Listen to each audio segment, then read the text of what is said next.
ये आत्मा देव और धुंधली का भाग 3 मैं एक बार फिर आपकी सेवा में लेकर उपस्थित हूँ। आप सभी को नमस्कार। जय श्री ज्योतिराम भगवान की। तो बगैर कुछ समय गंवाए मैं इसको शुरू करता हूँ। जैसे कि हमारे ऋषि मुनि जी ने उनको एक रास्ता बताया कि भाई आप अपने भाई के पिशाच योनि से छुटकारे के लिए आप सीधे सूर्य देव जी के पास जाएं और सूर्य देव जी से जाके इसका रास्ता पूछें। जयकर जो गोकर्ण जी थे, हमारे गोकर्ण जी सीधे सूर्य देव जी के पास पहुंच गए और पहुंचने के बाद उनसे जब उनकी बात वार्तालाप हुआ तो उन्होंने उनको एक सीधा सा साधारण तरीका बताया कि गोकर्ण, आपके भाई के जो पाप हैं वो बड़े विचित्र हैं और उनको नष्ट करने के लिए, उनसे छुटकारा प्राप्त करने के लिए आपको जगह जगह जाकर पुण्य धर्म करना है।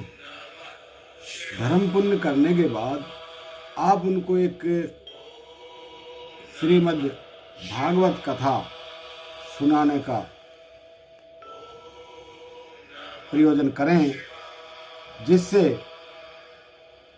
उनको प्रेत योनि से छुटकारा मिल जाएगा।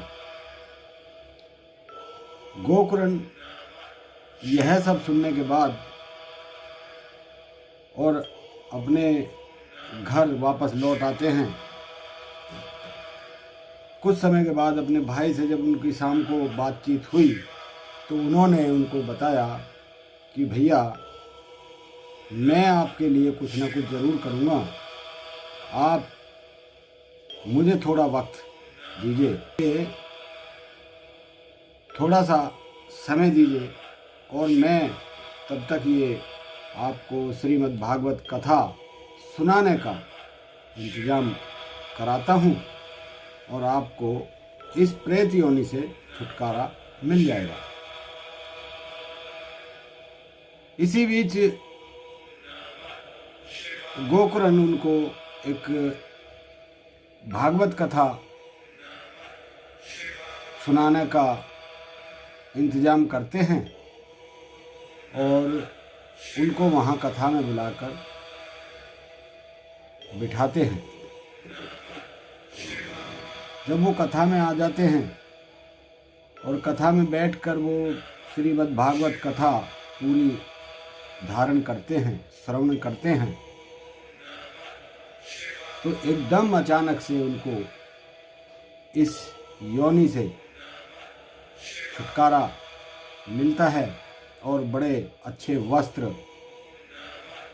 धारण उनके अचानक हो जाते हैं। फिर उनके लिए उस परम पिता परमेश्वर का एक बहुत अच्छा रथ, विमान जिसे हम कहते हैं, वो आते हैं और उसमें वो सवार हो जाते हैं। उसके बाद आत्मा देव जी, जो हमारे गोकर्ण जी थे, उन्होंने उन सभी देवगणों से बोला कि हे देवगणों, आपने जो ये निश्चय या फैसला या जो भी कुछ किया है, मेरे हिसाब से तो ये गलत है।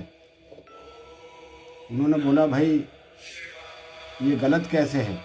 आप ये जो धुंधकारी है, इसमें तो पूरी कथा बड़े ध्यानपूर्वक सुनी है कि नहीं?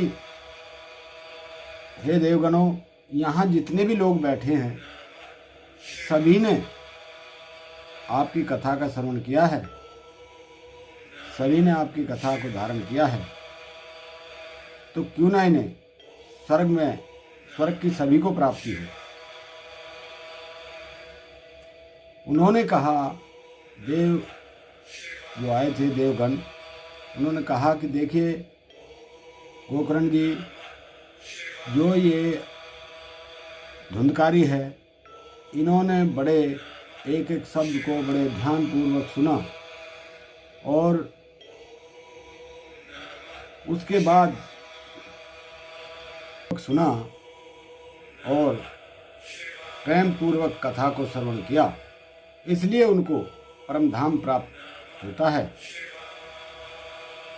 कथा तो आपके जितने भी श्रोता हैं सभी ने सुना, लेकिन उन्होंने इतने प्रेम पूर्वक वो कथा धारण नहीं किया। आप इनको फिर से एक बार कथा सुनाएं और जो भी मनुष्य इस कथा को प्रेम पूर्वक धारण करेगा उसको परम धाम की प्राप्ति होगी।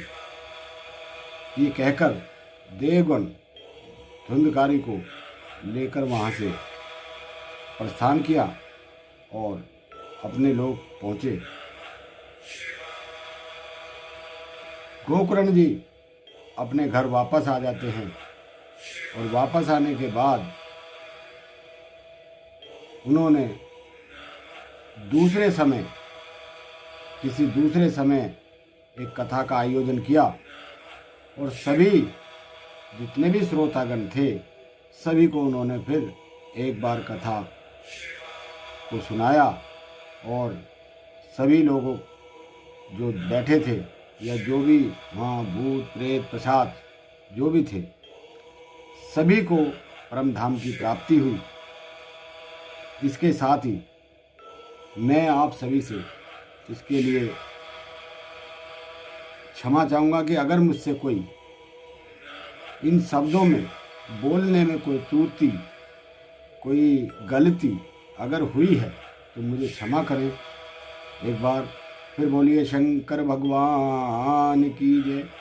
और मैं अपने सभी भक्तगण व सेवक गणों से यह प्रार्थना करूँगा कि आप ये चीज़ ज़रूर देखें कि इस कथा को सुनने से हमें क्या प्राप्त हुआ और किस तरीके का हमारा जीवन है, इस जीवन को कैसे बिताना चाहिए। इसके साथ ही मैं एक बार फिर आपसे अनुरोध करूँगा कि हो सके तो इसको लाइक शेयर करें। अगर आप ज्योतिराम में आस्था रखते हैं, श्री ज्योतिराम भगवान में आस्था रखते हैं तो ज़रूर इसको लाइक और शेयर करें, क्योंकि इससे हमारे परमपिता परमेश्वर श्री ज्योतिराम भगवान का कण कण में वास हो सकता है। क्योंकि हमारा यही सोच और देह है कि हम इनकी वाणी को, इनके जो कर्म कमाल हैं उनको, जो इनके साक्ष्य हैं, जो इनके चमत्कार हैं, जो इन्होंने किया है लोगों के लिए, उनको जन जन तक पहुंचा सके। अगर आप सच्चे श्री ज्योतिराम भगवान के प्रेमी हैं, उनके भक्त हैं, उनके सेवक हैं और उनमें आस्था रखते हैं तो ये मेरे लिए ना सही, उनके लिए आप एक बार इसको शेयर और लाइक ज़रूर करें, जिससे हमें इसे आगे बढ़ाने में मदद मिले। क्योंकि हमारा जो मकसद है इससे लोगों को जोड़ने का है, ना कि तोड़ने का है।